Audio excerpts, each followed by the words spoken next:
as you might have seen from the length of this video, that this monthly planning technique is going to be super quick, super easy, but at the same time super efficient and effective.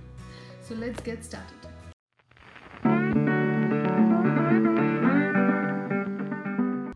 Hi friends, my name is Ashwini. I welcome you all today to my channel. Today I'm going to share with you my monthly planning technique, which is just a 10 minutes thing which helps me keep myself aligned with my goals and also make sure that each and every month I'm enjoying my life, at the same time working hard on my goals as well. So for this you need nothing at all, just a book. As you can see, this is a plain simple notebook that I brought from this stationery shop, and then a ruler and maybe a multicolored pen. Actually not a multicolored pen, you can use any other simple pen as well.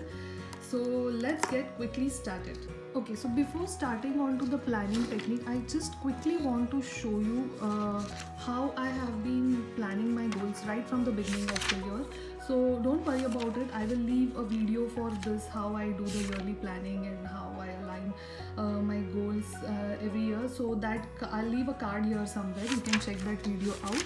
But in that video I've shown you how for each section of my life, for example love and romance, creativity and learning, time management, or financial and professional, all goals I have already written down, and from that I have come up with top 5 goals for 2021. So every single month when I'm planning my month, I'm making sure that all these goals are aligned with my top 5 goals of the month. And also I have a monthly review checklist. So every month I'm not thinking about what exactly I need to do during the planning. All I have to do is follow these steps, and then my planning gets done in 10 minutes or lesser than that. Not all the steps also I follow certain times, but it is just a nice checklist to have. So as you can see, I have done this thoroughly for the month of January, then February, and now I am starting for the month of March as well. So the first quarter is gone, and now I'll be doing it for the month of April.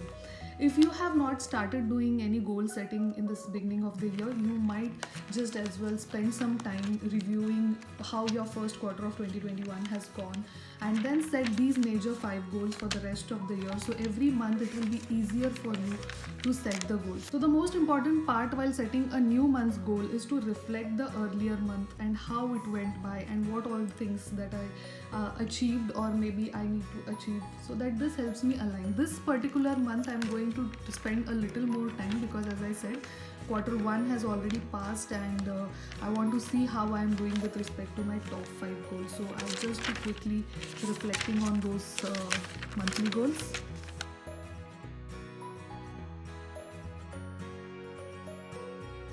Once my reflection is done, I start planning this month. So let me just write down my goals, April goals. Again, I will check how I have been doing with respect to my yearly goals, and accordingly I will be noting down my goals. So I'll quickly do that. Alright, for the month of April I have 5 goals that I have written down. Again, first one is for this year I have a goal of creating my own portfolio and setting it up in such a way that I'm able to track my investments. And my portfolio is already there, but I want to start investing in stocks, so I need to have some kind of a planner in place. So that will take me a while, because I don't know how to go about it, and that aligns with my yearly goal of start to more invest in stocks, and of course keep track of it and learn more about it. So this is the one goal that is aligned with that. And prepare for baby's arrival. So most of you might not know, but I am currently 8 months pregnant, and it's only 1.5 month that is remaining, and I really need to set up my space and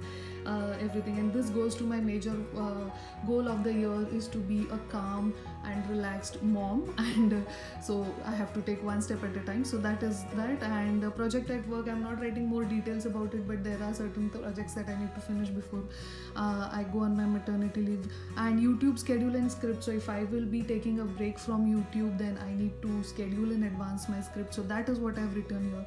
And as I said, I am expecting, and it's the last month, so I need to calm down, relax, and for that I have to make sure that every single day I'm doing my stretches and also doing my meditation. So those are the goals that I have written here. As you can see, I do not bombard myself with a lot of goals, but if you look at my yearly goals, those are big and audacious ones.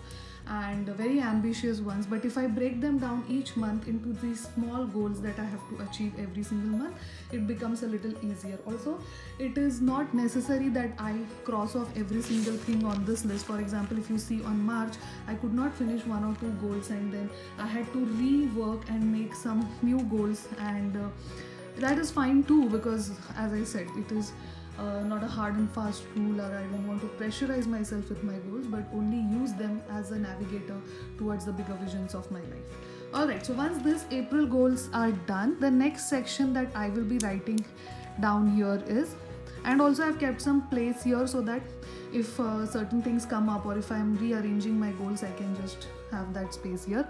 Then comes the April highlights. So this is a section actually where I use this area is basically to write down any good things that have happened in that particular month, or things that I would need to remember, or some nice good memories. So this helps me keep aligned with my well-being also, and also focus on good things that are happening, and just not be very focused about achieving my goals and being very hard about them. So let me just give you a March example.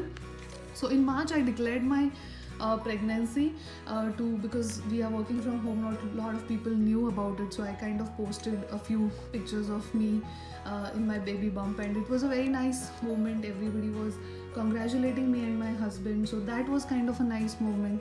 Then there was Women's Day on 8th of March, so in that day I took some time and effort to write a few things to some of my female friends, and they responded very kindly. So those were some memories. So as you can see, these are not like very big things that you got an award or anything like that, but when people are being kind to you, when you have gotten a chance to be kind to other people, or when certain things have gone right in your way, or you got some reimbursement, maybe you got some money, or where we were not expecting. So all those things I just write down, and it also helps me during my reflection time to see and feel good about those things. So and also reflect on good things, and not just be, as I said, very strict about the goals.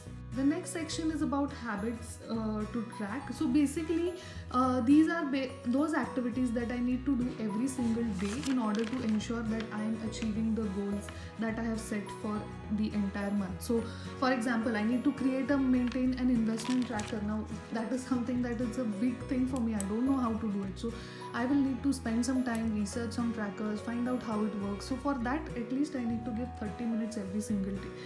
And then maybe second was about YouTube schedules and scripts. So I planned 1 hour of YouTube planning every day, so that I arrange my videos and scripts and all those kind of stuff I can do in that 1 hour. So prepare for the baby, it's a big goal. So what I need to do there is make sure that I'm exercising regularly, meditating regularly, doing my walks, and making sure that I'm active.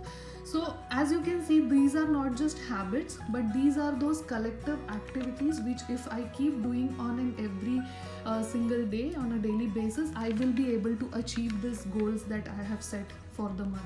So breaking down your each goal into such activities will help you stay on track, but at the same time see how far you have progressed in your journey, and at the same time be not stressed out about your goals, right?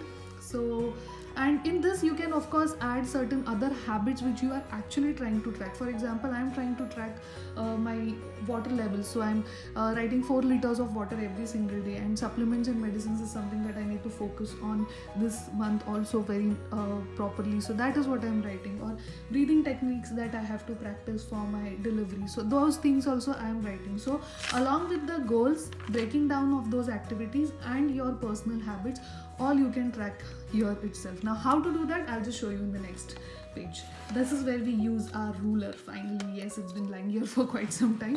Let's make use of it.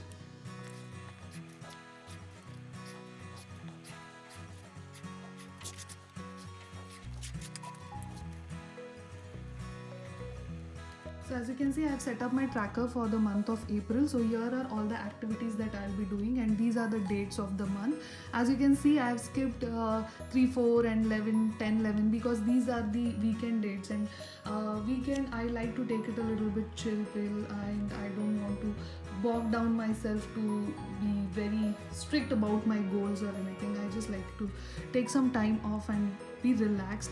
This is how you make sure that you are also working on the goals, but at the same time having some time off. And also the best part about this tracker is that this will help you to track your habits, one, but at the same time it will also help you to track the goals that you are set up and the activities that you need to do. So you don't have to do anything separately in order to ensure that you are staying on track of your goals. So this is the tracker. So every single day, if I have done my 30 minutes for investing, I will go and cross it off, and if I have done my exercise, I'll go and cross it off. So at the end of the day, I come to know what are things that I have really worked on and what are the things that I've missed out. Also, one more thing that I've shared in my goals video, I never let 2 days be missed, because I can take a break but not for 2 continuous days. So that's how I ensure that I am doing those things every single day. So even within 30 days, if I'd done it for 15 days, it is still better than no days at all, right? So this is something that I do every single month during my monthly plan. That's all, guys. That's all that I need to do. So goals, highlights, and my tracker, all these things make sure that I'm top of my activities. One more thing that you can do is basically every single week you can just write down what is the week 1, and then maybe set up 2-3 action items that you need to get finished for that week. But I don't take that to be done on a monthly planning day, because it just makes things more complicated. So every single week, on the start of every single week, I'll just write April week 1 and what is it from my major goals that I need to get completed on that particular week, and I just go about it. So you can see my March week here. So there are certain things which do not get done that particular week, I move it on to the second, if not here then on the third, and then on the fourth. But it is a very relaxed and a nice way to plan my goals, and this helps me, as I said, to keep aligned with my yearly goals, but at the same time make sure that you are having a happy, a healthy life, and every single day you are living a well-balanced life. And I hope you enjoyed this video. If you did, please make sure to give it a thumbs up and like, share, subscribe with anyone who wants to do their planning in a very short time, but also wants to make sure that it is effective. And I will see you in the next video. You take care till then. Bye bye.